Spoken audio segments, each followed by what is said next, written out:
world. Not just up into the heavens, but down towards the earth.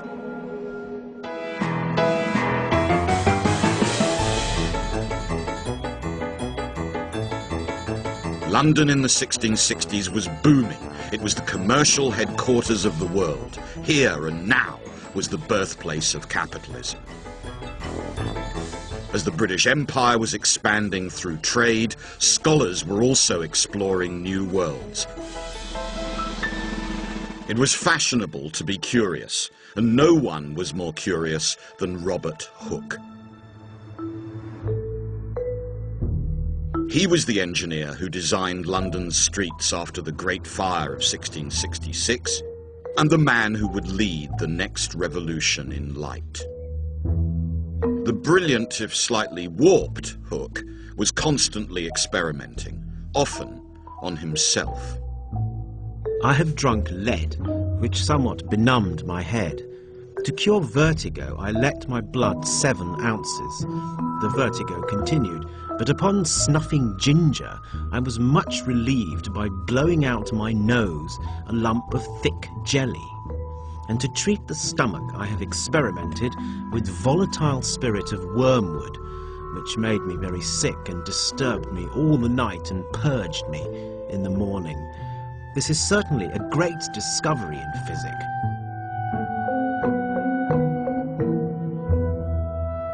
Hooke was intensely inquisitive about how everything worked. Anatomy, engineering, philosophy, everything was grist to Robert Hooke's mill.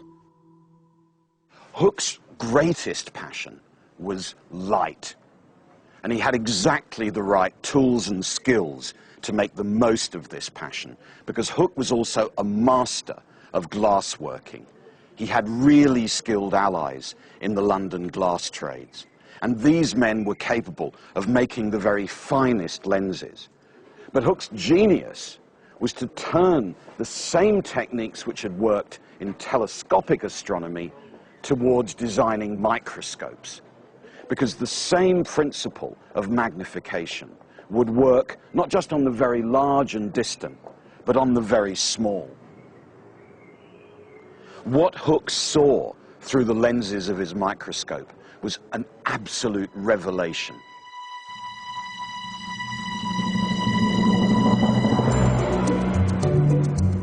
For the first time, he was unlocking the machinery of creation. Here was a world of beauty and of terror. Insects that looked like aliens, hideous monsters in miniature. Nothing was as it seemed.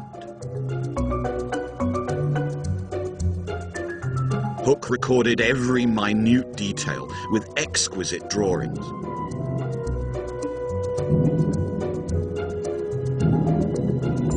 And in 1665, he published them in his extraordinary book, Micrographia. When Samuel Pepys got his copy, he stayed up until 2 in the morning, engrossed by it, and called it the most ingenious book that ever I read in my life. Hooke's microscopic world was wonderful, but it was also extremely threatening, because what it meant was that the earth had opened at the feet of Hooke's readers. They saw beneath them, in an unimaginable, in an otherwise invisible world, something minute but of immense complexity. Agents, beings and structures they'd never dreamt of before were there, all around them, inside their bodies, in their hair, under their skin. A world of life and structure which they didn't understand, whose purposes were not obvious.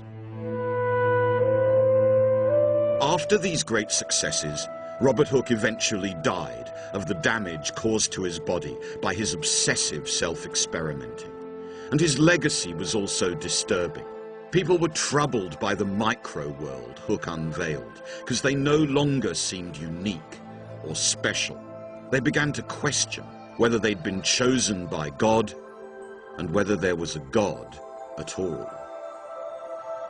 Robert Hooke's work with the microscope completely changed the boundaries of natural history. In fact, in the 18th century, natural history became rather a craze throughout Europe. People began collecting specimens of animals, vegetables, and plants to try and work out what species they were and how they could be classified. In the 1700s, classification was one of the hottest issues of the day, and the hottest place to discuss it was Bath.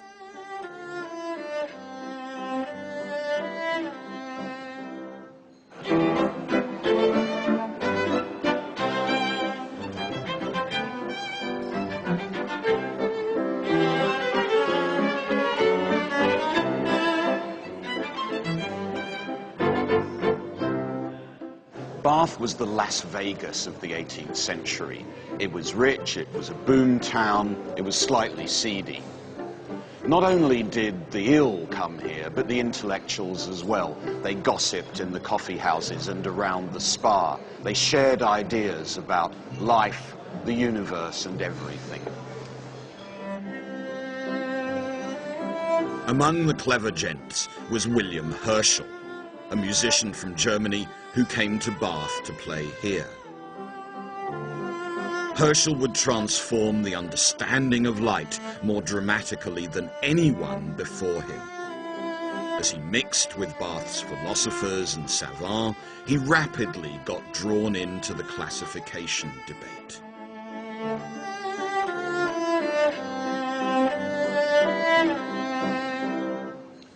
Herschel made his name in Bath Intellectual Society by studying this, coral. The big problem was, is this animal or vegetable? Herschel got hold of a microscope and began to study coral very closely.